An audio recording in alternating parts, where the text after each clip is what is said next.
In 2022, a number of things happened that began to really change the turf of this. There was this scandal with the Disinformation Governance Board. This Ministry of Truth is what people were calling it at the Department of Homeland Security. They made the mistake for once in their lives of publicly calling it what it actually was. When the Disinformation Governance Board happened in April 2022, it was the first time that Republicans in Congress leapt to life and said, oh my God, there's a government censorship agency. It's the Ministry of Truth. What they didn't know is that the Ministry of Truth had already existed within DHS for 3 years before that. It was just given a much more boring, mundane name. It was called the Cybersecurity and Infrastructure Security Agency. But what they did is they said that because their mission is critical infrastructure security and elections are critical infrastructure and COVID deals with public health and public health is critical infrastructure. And so DHS had this giant web apparatus to censor First Amendment protected speech using a cybersecurity predicate.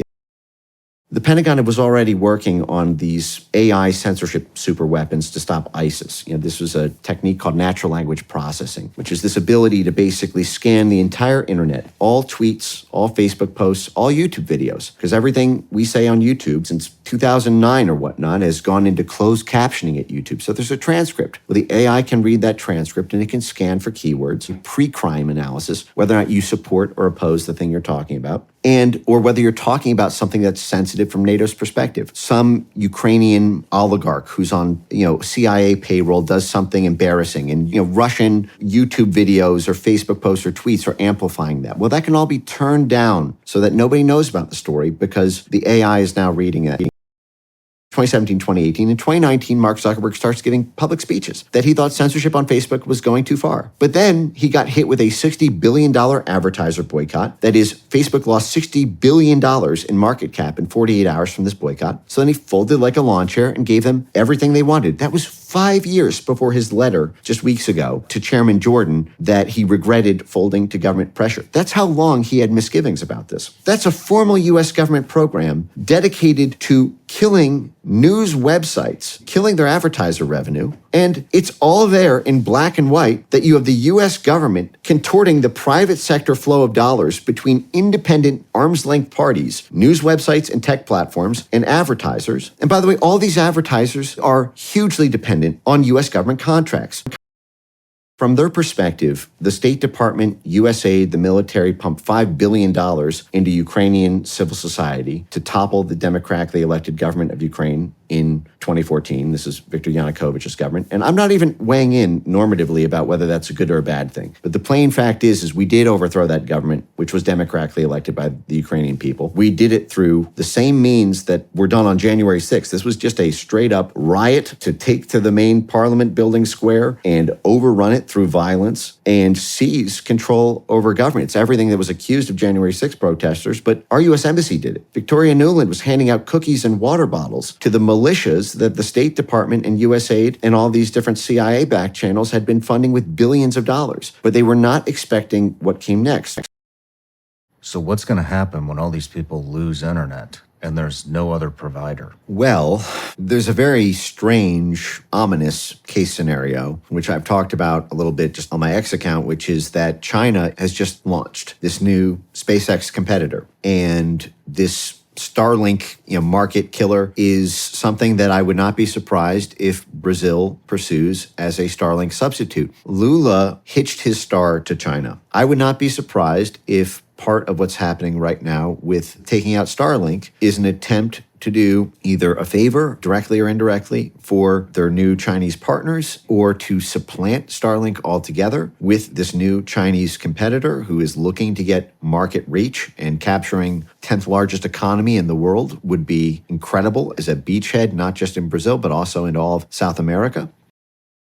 The reason Hunter Biden is untouchable and the Burisma scandal could not be brought to light, and the FBI interfered in the 2020 election and told Mark Zuckerberg not to publish anything about a leaked story about Hunter Biden and Burisma, is because Burisma is at the dark heart of the grand Ukraine energy play. It has been a essential plank of U.S. statecraft in seizing Eurasia, which has trillions of dollars in natural resources. Russia alone, it sits on $75 trillion worth of natural resources. For context, the U.S. U.S. only sits on 45 trillion gross. So, and then you have, Uzbekistan, you have the whole Caspian Sea, you have the whole Central and Eastern Europe arc of Eurasia. It is where most of the world's resources are. That has been the long-range plan since the Cold War of politically acquiring those countries. And the expansion of NATO has solidified that, since 1990.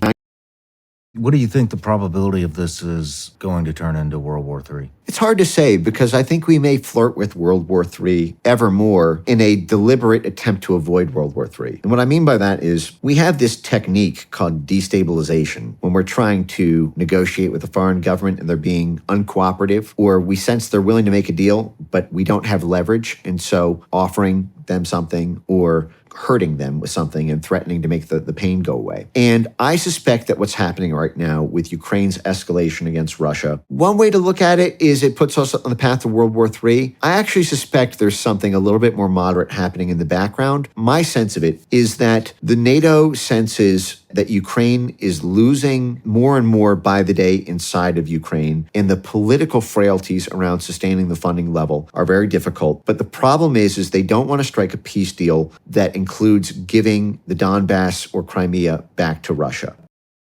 If you've seen the movie Big Short, you're familiar with that scene. Mm-hmm. The person is talking at the pool to someone from Moody's or S&P, the bond rating agencies, and the person's saying, hey, have you looked at these AAA ratings being given by the banks on these mortgage-backed securities? And the person who's tasked with oversight and accountability, I guess at the SEC, of those debt instruments is saying, we don't really look at those anymore. Actually, I'm floating my resume to these banks. And the person says, shouldn't this be illegal? You're supposed to be oversight and accountability of the banks. So are you rubber stamping these garbage mortgage-backed securities and giving them a perfect AAA rating because your own financial future is hitched to the star of this financial network? I have concerns about that relationship between the people who are supposed to be overseeing the BLOB and the people who are funded by the BLOB and who are invited to the BLOB cocktail parties and who do their Aspen ski retreats with fellow BLOB compatriots.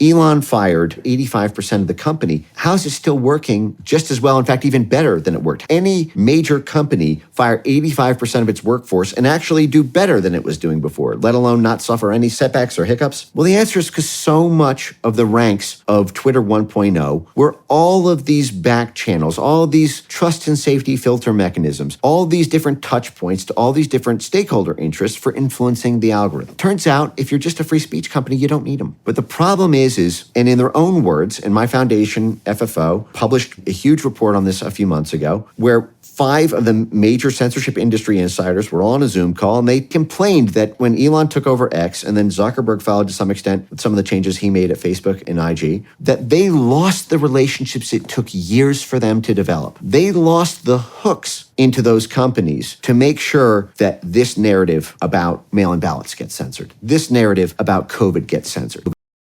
Tim Waltz has been to China over 30 times. There was an article from him in college where he said he brought so many gifts home from China, he couldn't carry them all, frequently speaking at these Friends of China events. And since college has been tied to these Chinese networks 7 ways from Sunday. And then you have the State Department literally sicking the CIA, the State Department, USAID, the Pentagon, 100 U.S. government-funded soft power swarm army influence institutions in order to pull the strings to soft rig the election for Lula. When Lula pre-announced, how China was going to be the linchpin of the strategy, has completely reversed Brazil's diplomatic posture and giving them everything, and is now kicking out Starlink at the exact moment that Starlink's Chinese competitor comes online. It makes you wonder if the BLOB's diplomatic apparatus that we use both to influence foreign countries and also as a department of dirty tricks against our own citizens